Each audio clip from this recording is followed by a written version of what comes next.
Griff Jenkins spoke with Congressman Paul on the campaign trail. Congressman, you have quite a head of steam here coming. You're rising in the polls, and it looks like Mitt Romney's slipping. What's happening here? Well, it looks like our message is getting out, and it's a great state. They believe in limited government and the issues I've been talking about, so we're very optimistic about the way things are going. And, I mean, we have a ways to go to really get them. But I tell you what, if we just get close to them, it's going to be a real big news story. Why are you getting closer? I mean, you've said on the campaign stump that you've doing the same message you've been doing, but it's starting to click. Why? I think the country and the world has changed. Certainly the financial situation has changed worldwide, domestically as well as international.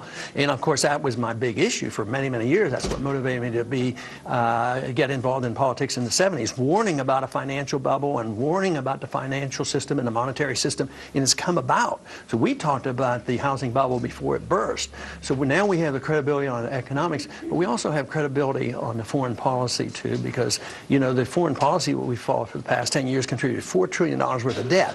That means money that was spent overseas on these wars is taken away from the people, and that's why we're having trouble paying the bills for medical care in this country. And I think it's all coming together, and of course the young people certainly are enthusiastic about that, those viewpoints.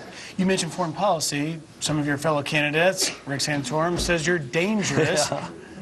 What is it? What would President Paul reassure voters that may be drawn to your fiscal message and your constitutional message, but questions your foreign policy? What do you make of what Santorum is saying, and how do you reassure voters? I sort of chuckle because I can't see how a strict constitutionalist should be dangerous and somebody who puts on high priority national defense, because there's so few things that we're supposed to do at the national level. One is national defense. So my viewpoint is that what we do overseas undermines our national defense, and we have too many conservatives that say that if you just spend more money overseas, you're going to get more defense. But I don't believe that. You get more militarism. You want more defense by having a different type of foreign policy. They accept that reasoning domestically. You know, if the Department of Education isn't doing well, conservatives don't say, well, let's double this. Well, sometimes they do double the size of the Department of Education, but that's not a conservative viewpoint. You know, just pumping more money in domestically. And that's the way I'm consistent in that I look at that internationally. Just sending over more foreign aid and invade another country that hasn't done any harm to us, that doesn't give us more defense, and people are catching on to this. I know you've been asked this, but if you become president, what is the first thing you would do foreign policy-wise? I mean, I think people want to know. I know you've said you'd end wars, but, you know, once you're president, it changes. What would be the first thing you do? Well, that's one area where the president does have a lot of authority because he's the commander-in-chief. So you don't have to go looking for another war, and you don't have to intimidate people. You don't have to say, we're going to put a lot of sanctions on you and disrupt trade around the world. So, but you can say, well, you know, our national security doesn't depend on a whole naval force in the Persian Gulf. We don't want China in the Gulf of Mexico. So we might just say, reasonably speaking, our country is not less secure by just backing off a couple miles. And I think it opens up the door for discussion. And I think that's what the world needs right now, rather than saying, you do it our way. If you do it our way, we'll give you a lot of money. If you don't do it our way, we're going to send a drone missile over there and start picking at you. So I think it's a completely different foreign policy. It's a very pro-American, strong national defense policy, but it also is living within reason that it's a policy we can afford. Right now, we can't afford this, and we have to get our budget under control.